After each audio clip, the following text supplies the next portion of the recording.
Well, welcome. This is Camille Grant here from Mayfield for once again, one of our CXO of the Future podcast series. And today, very thrilled to have our special guest, Geeta Pyne from Intuit, who is the Chief Data Architect there. And I've known Geeta now for maybe 5 or so years. You've got an amazing background, an amazing smile. You're always reading all those great books there behind you. So Geeta, can we dive in by just having you describe a little bit about your role, how you got to your role, and the important question, how did you start your career? Yeah, absolutely. First of all, thank you so much. I think it's very humbling to come to your podcast. I know you bring so many great, guests to you. So I got to my role, I would say it's a lot of hard grit and years of grit and hard work. So 25 plus years in the industry. Started as a software engineer. I'll talk a little bit about there, but kind of navigated from engineer to becoming a tech lead to becoming an architect and becoming more broader. So really understanding not just the technology, I'm a tech geek, but the why we do it and why does it matter? So really connecting the technology with the business, which is why what I do is the enterprise architecture, which is truly the glue between strategy to execution, right? So I started, believe it or not, very humbling. I started as a scientist engineer in India Space Research Organization. Nice. So a little bit why for that was also I grew up in India and I studied actually with Government of India scholarship. So I was very lucky to be having a scholarship from Government of India to all my middle school, high school, and so on. So when I did my engineering computer science, and in the final year, everybody goes through that campus recruitment, right? So you're getting all these offers. Yeah. And it was good. I was the topper in the class. So I was able to, choose what I wanted to do. Wow. But then I chose to this company like India, ISRO, which is under Department of Space. And I think it was I would say, main reason being a little in my way, pay back to the country. I will never be able to pay back, right? I wouldn't be talking to you if I did not get that scholarship to go to that school. Yes. It was a residential school. But I think, so many things I learned, and I truly believe it really shaped me. And we talk about, foundation is everything. And I think this first job, not only being able to work on very hard problems, right? You are dealing with satellite data before even you knew what was cloud, before even you had all this generative AI and all this easy API stuff, right? Yep. So I would say, if I think about, there is a lot I learned, but if I think about, I usually like the number 3. Yep. I think number 1 is first principle thinking. If anything seems too complex, challenge every assumption, convention, really go back to the essentials, go back to the drawing board, figure it out, and think about different ways of looking at the problem. So if I draw the analogy, how did I think about the satellite imaging the Earth, ultimately think about the lens and the focal length point and the point being imaged all actually lie in a simple straight line. How beautiful is that? It's like a pinhole geometry we learned in 6th grade. Yeah. I mean, it's such an easy way to think about it or visualize it as well, right? Exactly. So you start breaking it down. And I think that was one of the foundation thing I learned, and I kind of apply every day now, right? Also, secondly, again, kind of when you're building software, right? What great looks like. How do you make sure that you are building things that are going to perform, that are going to scale, that are going to be resilient, right? Because when things are up in the air, no matter, very little thing you can change, right? So really, right, there is no easy, path to getting to the final outcome. You really have to be thorough. You have to understand deep tech while also solving the right problem and do in a way that it is going to give you that beautiful, ultimately what you are trying to achieve. My first job, project was radiometric and geometric correction of NOAA satellite data. Satellite data. I mean, it's a mouthful for me to even say what I'm saying, right? So I didn't know anything other than somebody has evolved that algorithm and I could break it down to write in a good software, right? I would say the third thing is really knowledge makes you humble. When you were surrounded at such an 2021 and you were surrounded by all these great people and also multidisciplinary, it is a team sport. you need to have like all different aspects of the, whether you are computer science, whether you're a physicist, whether you are, chemistry, or, mechanical engineer, all these things have to come together in order to truly make something beautiful. Yes. So I think those three takeaways have really shaped me. I still today think about first principle thinking, make sure that you are actually, knowledge is making you humble, and then you are actually thinking about solving, something that is really going to work and it's a durable solution. What an amazing story. I mean, in some way, to be great, you had to always think about something not falling from the sky. I mean, such a higher level sort of clear principle, like, wow, okay, this isn't simple stuff. We have to be really great. Well, that's amazing. Thank you for that, Geeta. So the second question I have for you is about leadership. And obviously you've led teams, you've been in many big projects you've had to lead. You've worked with some great leaders. Are there any particular leadership skills or skill that you believe we should learn from that you've honed?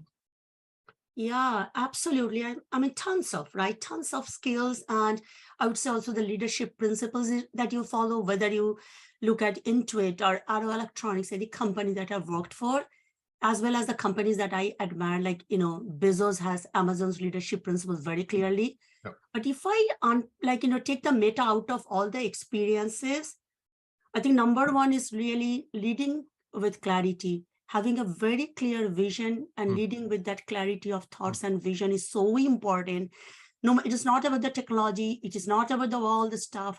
Getting people aligned with that, is the number one, again, takeaway of the skills that and every day I'm trying to get better. I can never say that I have mastered it, because there are more variables that come up every time. Sure. You figure out, okay, I have figured it out, right? And also, like, writing it down. So if you have a vision, how do you clearly articulate, and for all sorts of audiences, right? And this is also in an architect role. As we say, you have to be able to, travel all the floors of the elevator, whether it is the C-suite to all the way up to the engine room. So being very clear thoughts and articulate that to all the types of audiences, that's, to me, is the number one.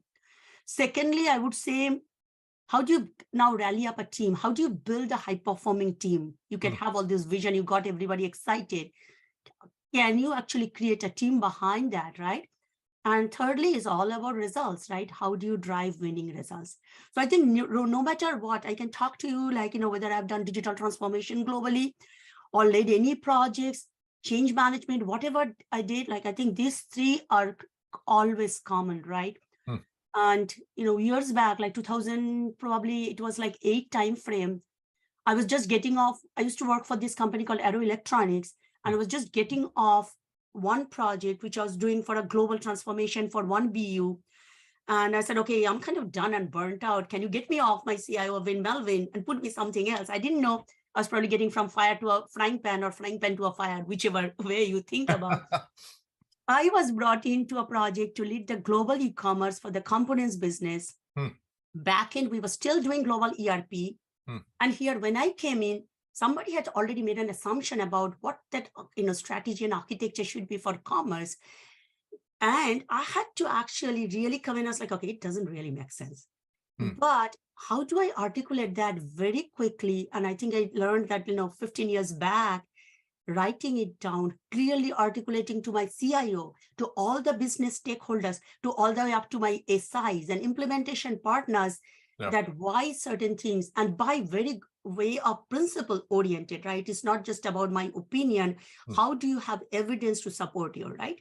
So I think it was a powerful thing. So what happened was, so I convinced the global CIO of Arrow that you cannot build this, because here are the 3 things that are not going to work. Because if you are building this commerce in this particular way, you are pretty much building in a tightly coupled way. Your, pretty much is like whatever the things that are not. When I articulated the vision and I understood the power of clarity, when I was preaching that globally, the global business leader, Alistair Vogue, I remember, called out and says, for the record, this is the first time we have a clarity around what we are talking about, and not just the vision, also articulating how will you get there. It is not that how might we, but what needs to be true in order to achieve that vision, right? I was like, oh my God, these people, from Australia never says these were good things about anyone. So I learned again because I was nobody, like pretty much, but being able to articulate that, I think biggest, and then of course, there will be challenges coming later on, but that was my execution, right? And then I had to build the team because the team that was SI was building, because I went kind of totally orthogonal vision. So I could not work with them. So my CIO said, now that you got it, make it happen, right? What do you need? So I had to scramble, be scrappy, build a small team, short-term, long-term, durable team. And then, of course, it's all about delivering. And then the platform we built, it still works. 15 years later, you still buy anywhere, sell anywhere. And it's a $30 billion Arrow Electronics, a company. Well, congrats on that. Well done. And love the clarity part, but also the rallying to build a great team. I think that's a really important skill, and perhaps that communication that you're talking about is the skill set that makes that possible. So let me then ask a third question, which is, we're at an amazing time, perhaps in history, around the use of technology. What do you think is the most important technology that you, as a technology leader, think we should be spending more time learning about and perhaps doubling down on? I think, of course, data. Did I say data? I mean, you have to. But I believe, spatial data. And again, this is just my lens. I think spatial data, it had so much importance, and I don't think we have been leveraging that, whether it is for security, whether it is for building something for more sustainable and good. I think we got to all try to uncover and learn what does that outer space have, and how should we leverage the spatial data, and then of course amalgamate with other sources and forms of data. And in order to do that, then the basic things like, how are you going to store this? How are you going to put data and business logic together? We talk about vector databases now, but there will be probably the newer versions, the newer ways of storing the logic, the compute, everything together with the data and the corresponding language. I think, again, those things will really help us to, know, and whether it is more devices coming in, more how you handle that with security and compliance and ethics. But more than technology, as much as I am a tech geek, I think we underestimate what is the right problem to solve, and are we framing the problem correctly? We are talking about prompt engineering in the age of generative AI. Before you know, there will be like prompt engineers, jobs and rubrics everywhere. And we take so much pride in saying problem solving. But I think that amalgamation of how do you frame a problem?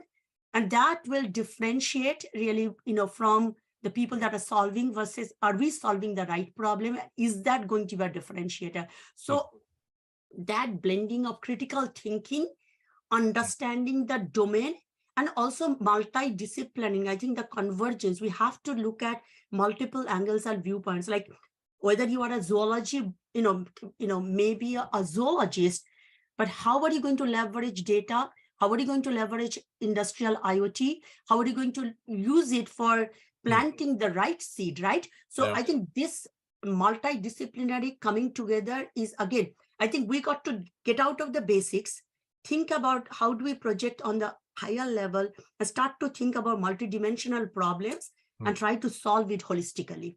Wow. Yeah. And that's no easy task, but essentially you're saying it's not just the technology. In fact, it's a lot more than the technology in this concept of multidisciplinary. So yeah, thank you for that. So thank you, Geeta, for being our guest today. So just as a final closing, any sort of takeaway that you want to offer to the audience as far as something simple you live by, or a bylaw that you use, or anything that you want to share? Yeah, so I would say, a couple of things, but the first thing I would say, be the change you want to see in the world. Don't complain, just be the change. Be the change, just make it happen, right? I love it. Even if even if it is not, you don't know, like whether it is the right, wrong, at least make some displacement. Don't just sit and complain, right? I think that's what I every day live by. Live, love, and make the world a better place. I mean, live, love, and laughter. I mean, that love and love. I think we all have a fiduciary responsibility to make the world a better place. And never forget where you come from. Yeah. Yeah, no, and you opened with that, with humility, the first job you took. So wonderful. Thank you, Geeta. I really appreciate the friendship, your leadership, your ongoing support. So thank you for being our special guest today. This is Camille Gran here at Mayfield for the CXO of the Future podcast series. Thank you again, Geeta. Thank you so much.